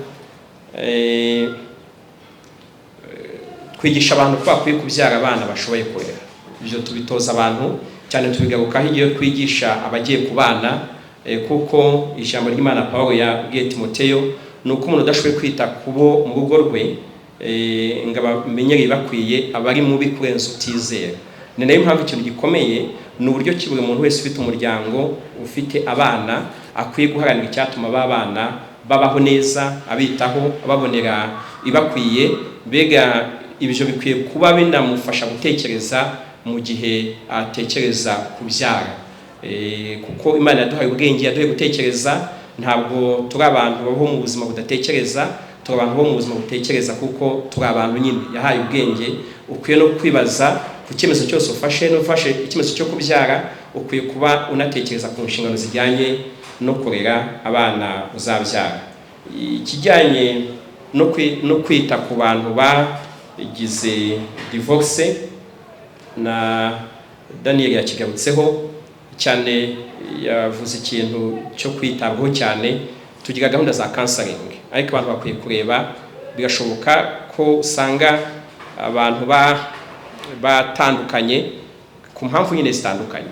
Iyo twigisha umuryango naho dushyira imbaraga nuko twifuza ko abantu babana, ntabwo itorero rishyigikira ko abantu bakora divorce, ariko abasha kuba impamvu umuntu agatandukana no bashakanye, impamvu zijya zibaho. Icyo gihe rero ko bisiga ibikomere kuri we no kubana, ni byiza ko muri ya gahunda y'ibiganiro mufasha bugingo na counseling, abashumba ndetse no muri za ministeri z'umuryango hakomeza gushyirwaho uburyo bwo gufasha abantu bagize ibibazo, cyane no kwita kuri ba bana bakuriye muri ibyo bikomere. Si n'abagize ibibazo bya divorce gusa, hari n'ibibazo bindi. Ngira ngo ni icyifuzo cyiza, turi burebe uburyo kitabwaho, uburyo hashyirwa imbaraga muri gahunda za counseling ku bantu bagira ibibazo bitandukanye. Dusanga umuntu yagize ibibazo by'igihombo gikomeye, umutungo yari afite ugatezwa cyamunara, ubuzima bugahinduka ku buryo aba akeneye ubundi bufasha bwihariye. Rero ni igitekerezo cyiza. Ikindi kandi ni nakivuzeho uburyo bwo gufasha abantu kwakira impinduka. Kimwe ni uko impinduka zihoraho kandi mu buzima bw'abantu bose, si no mu itorero gusa. Uburyo bategura, uburyo baganiriza, ndetse n'abayobozi b'amatorero bashya twagize umwanya kuganira nabo, uburyo kibakomeza gufasha abantu bagenda bagerwaho n'impinduka. Si no mu itorero gusa, kuko itorero ntabwo ryakira abantu bo mu itorero gusa cyangwa bagizwe n'impinduka mu itorero gusa, rinakira n'abagizwe n'impinduka mu bundi buzima butandukanye. Uburyo rero abantu bashyiraho uyu murongo wo gufasha abantu bagirwaho ingaruka n'impinduka n'ibindi bibazo. Hari igihe mu gice runaka ujya kumva habaye ibiza, umuntu akaba yari afite inzu n'ibindi bikorwa, hakaza umwuzure ukabitwara. Uwo muntu byanze bikunze akeneye counseling, akeneye ubundi bufasha. Hari ubufasha bujyana no kongera kumufasha kugira ubuzima, ariko hari n'ubufasha bwo kumufasha kumuhumuriza nk'uwahuye n'ibi bibazo. Yasoreje ku cyo kubaza uburyo bwakoreshejwe kugira ngo amakuru atanzwe cyangwa se inama zibaye ntuhite kuzisanga hanze. Uburyo bwakoreshejwe nuko nyine abantu babonye ko ari bibi, ubu no kubikora ni icyaha, kandi turanabyishimira, tubishimira abo dufatanije bose. Bwana nimuzumva umuntu ababwiye ngo tina amakuru nayabonye atari ivumbi, azaba babeshya. Umuntu uzumva ati ngewe regional arabimbwiye ko Amerika, azaba babeshya. Abantu dufite ntabwo bari ku rwo rwego, mbega umuntu uri ku rwego rwo kuba mu nama dukora, ntabwo ari ku rwego rwo kujya kuvuga ibiri kuberamo. Mbega umuntu uri ku rwego rw'uko twicarana mu nama turi mu biganiro, nta nubwo aba ari ku rwego rw'uko hari umuvugizi w'itorero ushinzwe gutangaza ibyemezo by'itorero no kubimenyekanisha. Umuntu muzumva babwiye ngo inama iri kuba kandi ibyavugiyemo nabimenye, mbega uwo muntu azaba, niba atazaba akora akazi k'ubupfumu, azaba aragura cyangwa ari umubeshyi, kimwe muri ibyo. Ariko impamvu nyine nta kindi kirenze kuba abantu bari mu nzego zikora inama. Mu biganiro twagize ni uko iyo umuntu tumuhamagaye mu nama akabwira ibiri kwivugirwamo abantu batayijemo kandi adafite inshingano zo kwibabwira, aba afashe icyemezo ko abantu bamwibeshyeho kumuzana. Uwo muntu turamutse tumumenye ayivamo. Mbega niba naguhamagaye tukaganira, ukaba hari ibyo tuganiriye tukumvikana ko ibyo bintu ari ibyacu, iyo bisohoye tutabyumvikanye uba wiyemeje ko tutazongera guhura ngo tuganire. Mbega ntabwo uri ku rwego rwo kwicara muri iyo nama. Ndumva nabashimira cyane nababwiye ngo ibyo mwambajije nubwo byari byinshi ariko umuntu afite n'ibisubizo byabyo. Murakoze cyane. Murakoze cyane. Sinzi niba mwatwemerera tugafata nyirabundi mu minota mike dufite kugira ngo kuko n'amasaha yagiye tugafata nk'abantu babiri cyangwa batatu kimwe kandi bidatinze. Yego Christian uri kimwe. Murakoze cyane. Nitwa Christian Murahimbaza TV. Hari amakuru arimo twabonye ku muhanda y'umwarimu witwa Jean Paul muri ADPR i Nyarugenge. Hari amakuru menshi agenda avugwa ko atakiri mu gihugu. Ntekereza ko namwe wenda ari uko mwagiye mubyumva mwatanga umucyo kuri ibyo bintu. Murakoze. Nitwa Niyonkuru. Ante ibibazo bibiri byonyine, bibiri ntabwo ndihuta. Ikibazo cya mbere ni uko hari umuturage twigeze gukorana ikiganiro akaba abarizwa muri ADPR Musumba, n'umuturage wo mu karere ka Kamonyi aho bita mu murenge wa Nyarubaka, aho bashinja ngo ADPR Musumba ngo kuba yarabatwariye ubutaka. Bavuga ko bigeze kuba babavugisha, nimwagira icyo mubafashaho, sinzi nimba hari icyo wabivugaho. Ikindi kibazo cya kabiri, nigeze kubona umunsi umwe umukuru wa RIB Dr. Murangira Bitseri, umuvugizi wa RIB, arimo arihaniza umugabo bita Pastor Claude ndetse na Pastor Mutesi, avuga ati ayo matiku muhoramo mugerageze muyagabanye, mu by'ukuri nagabubaka. Ese mwebwe abantu ngaba mubagenera iki b'abapasiteri baza kwangiza izina ryanyu kuri social media? Murakoze.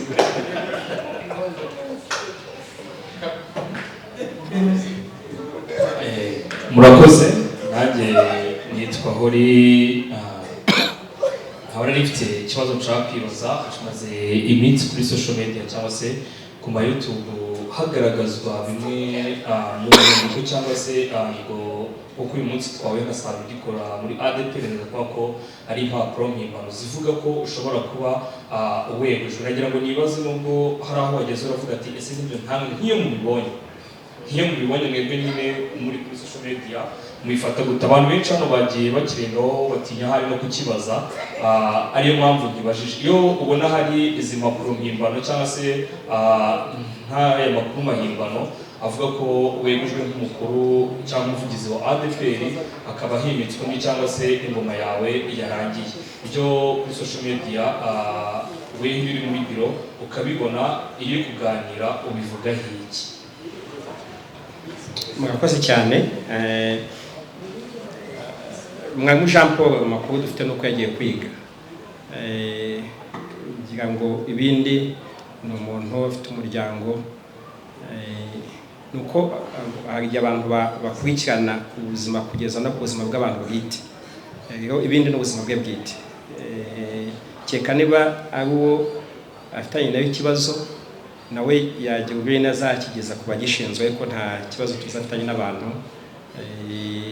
Abatamubona i Nyarugenge, impamvu ni yuko ari muri gahunda yo kwiga. Niyo nkuru yabajije ku cya abantu bamubwiye ko ADPR yabatwariye ubutaka. Ubusanzwe ADPR nk'itorero ntiryatwara ubutaka bw'umuturage, atari uko gusa dufite bwinshi, ahubwo ari n'inshingano dufite n'umumaro dufite. Nababwiye ko twubakiye abantu barenga 200 amazu mu buryo bw'ubufasha. Urumva ntabwo ADPR yajya no gutwara ubutaka bw'umuturage, ahubwo uzakurikirana hari igihe akenshi usanga ari umuturage washatse gutwara ubutaka bw'itorero, none ahubwo akabyitira ko ari byo ryashatse kumutwarira ubutaka. Ntabwo rero iki ntabwo cyabaho. Icya Pastor Claude na Mutesi bihanangirijwe n'umuvugizi wa RIB, ngira ngo nibo bihanangirije nyine nibo bihanangirije buriya hari imyitwarire nyine abapasiteri bakwiye kugira abapasiteri imyitwarire bakwiye kugira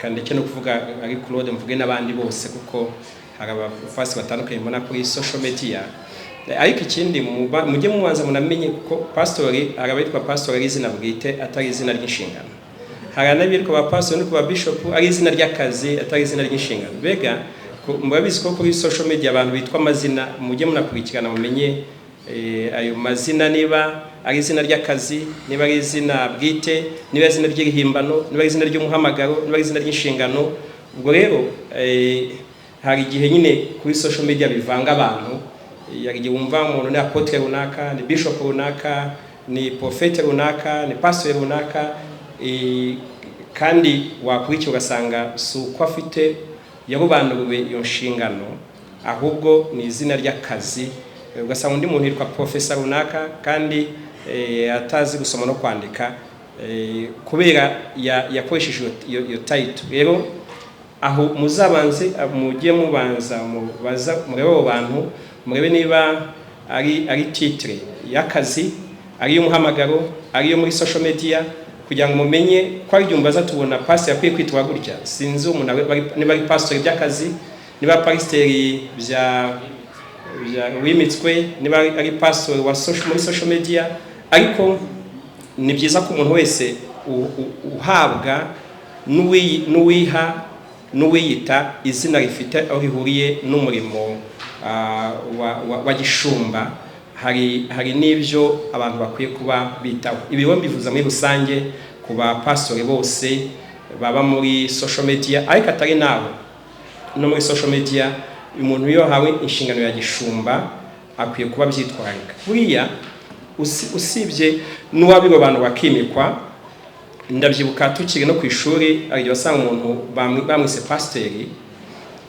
pasteri kuba babikwise bikagira uko bituma utangira kwitwara ariko mu isi ya comedy nabwo hari igihe sinzi niba mwese mukora gospel cyangwa barimo bakora comedy mu isi ya comedy hari igihe bita umuntu izina ry'ikinyuranyo ugasanga umuntu bamwise Kazungu ariko mwahura nawe ntumenye ko ari Kazungu sibyo rero mbega biya bivanze gutyo mbega social media usanga mutuvanga mu bintu byinshi ahubwo mujye mudusobanurira kugira ngo tumenye niba ari Kazungu nk'izina ryo muri comedy cyangwa niba ari Kazungu nk'izina rye bwite byose nanze kuvuga kuri Pastor Claude na Mutesi kuko nibo babibwiwe ibindi muzabibarize ni ubwo ari hano nimuza no gutamuze kubimubaza ariko hari n'ikindi navuze kare cyane abantu mukora ibitangazamakuru kandi muri gospel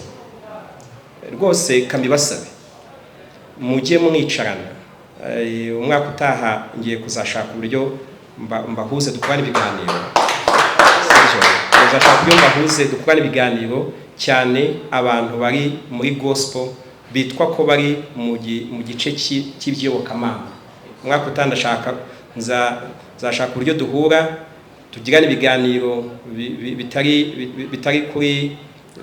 bitari kuri kamera ahubwo tugirana amahugurwa n'ibiganiro kugira ngo twese dufashanye kubera ko tuzabiganira tuba ahantu twajya twicare umwaka utaha abantu baba mu itangazamakuru ry'iyobokamana kugira ngo koko iryo zina dufite tubashe kurigenderamo kandi ndabizi ko tubikoze neza nabwo undi mugisha mwinshi twabona mu byo dukora hori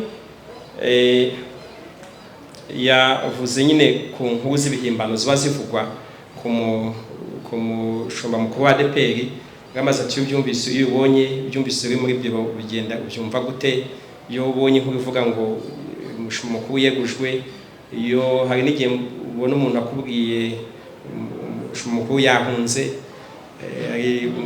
umushumba mukuru arafunze hari uwaherutse kumpamagara ampamagaye nitabye telefone amwe twari bambwiye ko ufunze noneho ndamwete ko nizere ko ubikubwiye nawe yari muri gereza abikubwiye ari hari ku buryo ari ufunze basa akaba yabonye umuntu usa nanjye wakaba yari afunze rero ikintu hano gikomeye ni iyo biriya byose mubona abavuga ibibi, abahimba, abakora inkuru mpimbano, abasebanya, abangiza izina ry'abantu, abangiza izina ry'itorero, iyo babivuze kenshi ubona bashyiraho n'ifoto yanjye, mbega icyambere mba numva atari ngiye bavuga ko ngiye ndiyizi. Bumva iyo umuntu avuze ngo wapfuye kandi uriho, umuntu avuze ngo wahunze, mbega mba numva atari ngiye bavuga. Ikindi ni uko iyo mbonye ababivuze, uzi kubona umuntu agiye abivuze akabanza gusenga, mbega icyo kiganiro agiye kubivamo akavuga ngo banza usenge, yanakirangiza agasoza asenga, no muri icyo kiganiro agateramo na haleluya, kandi ibintu byose avuze ari ibinyoma. Mbega mpita mbona inshingano itorero gifite yivuga butumwa yuko dufite abantu bitirwa izina ry'Imana ry'itorero ariko bayobye, bataye inzira. Byose rero bikomeza kutwereka uburyo tugifite umurimo munini wivuga butumwa mu gihugu cy'u Rwanda, kijyanye no kubona nyine abantu nk'abo. Ariko ikindi ni nuko ntabitaho umwanya, ntabwo mbitaho umwanya, kuko hari umuntu icyo abashoboye ari kuvuga nabi no gutukana. Ibyo rero niba umuntu ari icyo kintu yumva ashoboye gukora, ntabwo ngiye ariko kazi mfite, kazi nk'amagambo mfite wo kuyobora itorero, wo kuba umushumba mukuru w'itorero, harimo inshingano nyinshi z'ibyo dukwiye kugeraho, ku buryo ibi bintu hari n'igihe abantu babimbwira byararenze kubera ko nta mwanya wabyo mafite. Ariko ikinini ni uko iyo mbyutse nkabibona, ntabwo bintwara umwanya, ahubwo mwebwe mujya mubona bari abantu bikora baba bameze gute. Mbega nk'iyo umuntu abyutse agatera kamera agashaka abantu batatu bakicara bakamara amasaha bavuga ibintu nka biriya, mwiyo mubarebye mubona nta rindi vuriro dukeneye, mubona nta bindi bitaro dukeneye.